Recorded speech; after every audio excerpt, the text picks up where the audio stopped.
At 9:47 a.m. on June 6, 1940, for D-Day, Lieutenant Thomas Fraser eased the throttle of his weathered P-51B Mustang forward and felt the Merlin engine surge beneath him. He lifted off from his English airfield, joining the roar of hundreds of Allied aircraft, guarding the greatest amphibious invasion in human history. Assigned to the 334th Fighter Squadron of the famed 4th Fighter Group, Fraser flew a Mustang called Jerry, an olive drab machine that carried for .50 caliber Browning guns and drew life from a Packard-built Rolls-Royce Merlin, delivering nearly 1,500 horsepower. In the slipstream of dozens of fighters cutting through the sky toward France, Fraser had no reason to suspect that within a few hours, his perfectly good Mustang would be sitting almost untouched in a field behind German lines, and that within days, German test pilots would strap into the cockpit and fly it, rewriting everything the Luftwaffe thought it knew about the aircraft that was decimating its fighter force.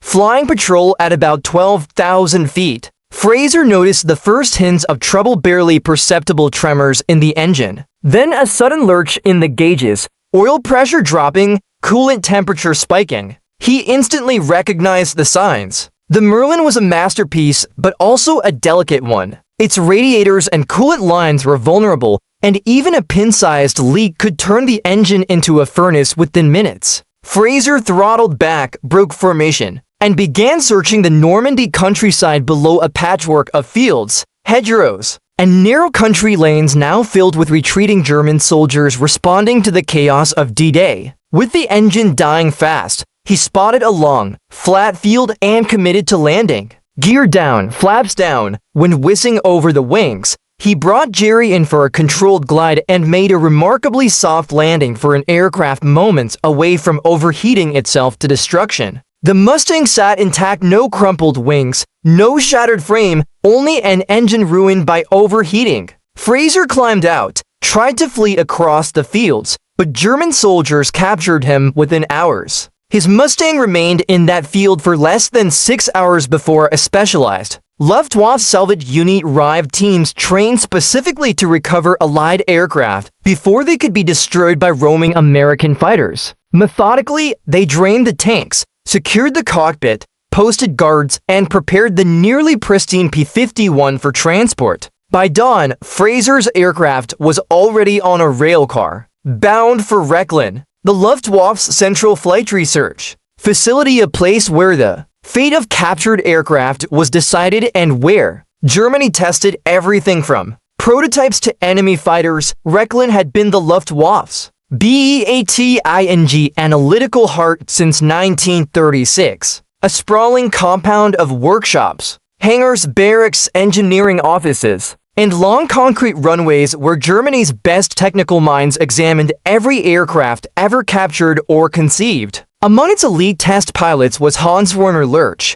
a brilliant, analytical aviator in his early 30s with training not just in flying but in engineering. He had flown more than 120 aircraft types including Spitfires, P-47 Thunderbolts, P-38 Lightnings, even British heavy bombers. Lerche had never flown combat, not because he lacked skill, but because Germany considered him too valuable. His job was to fly, evaluate, and report findings that would shape Luftwaffe tactics and engineering decisions. When Fraser's Mustang arrived on June 8, 1944, barely 2 days after D-Day, it was treated like a prize specimen. Orders came down that it must be flight-ready in 48 hours. A direct signal of how badly Germany needed first-hand data on the P-51, the fighter that had shattered the Luftwaffe's numerical and technological advantage in only half a year. Mechanics immediately repaired the coolant leak, inspected the Merlin engine, tested hydraulic systems, replaced hoses, painted the underside bright yellow to prevent German gunners from firing on it,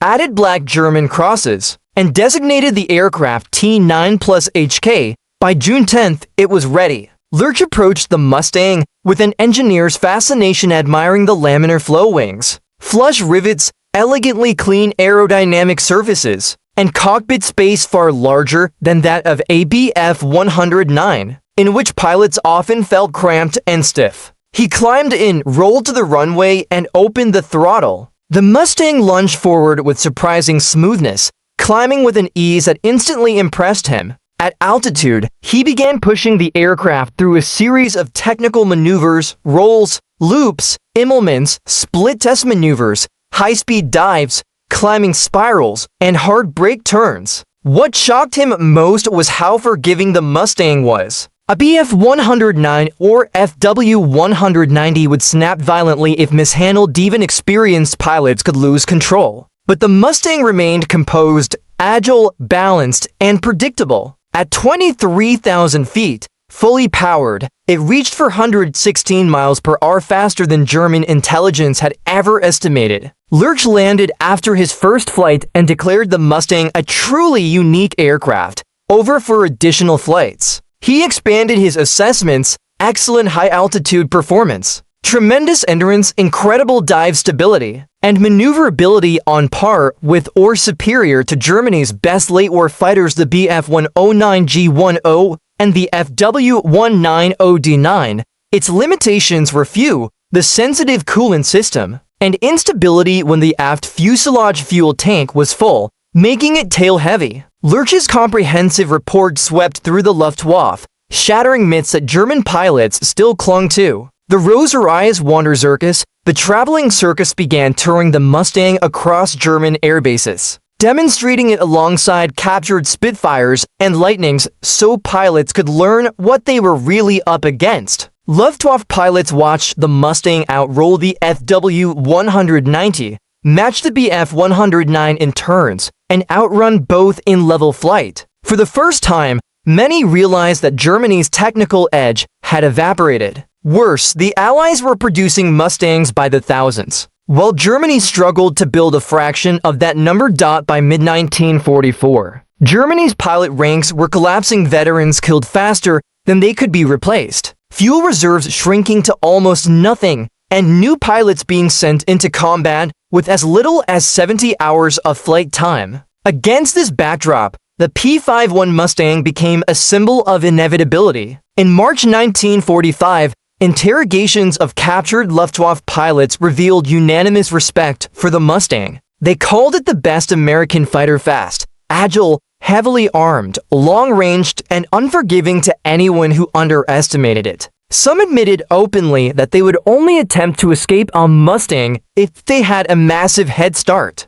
Others said that only the most experienced German pilots would even dare to turn with one. By the final months of the war, the Luftwaffe was practically broken: aircraft destroyed on the ground, new fighters without fuel, surviving pilots facing impossible odds. Hans-Werner Lerche survived the conflict, was interrogated by U.S. officials, and later praised the Mustang as one of the best aircraft he had ever flown. He went on to write his memoir, Luftwaffe Test Pilot, preserving his evaluations for future generations. Lieutenant Thomas Fraser also survived the war, liberated from captivity in 1945, and only years later discovered that his lost Mustang had become one of the most valuable captured aircraft the Germans ever tested. The aircraft, designated T-9HK, was eventually lost in December 1944, its final fate uncertain, its impact undeniable. In the end, the P-51 Mustang became far more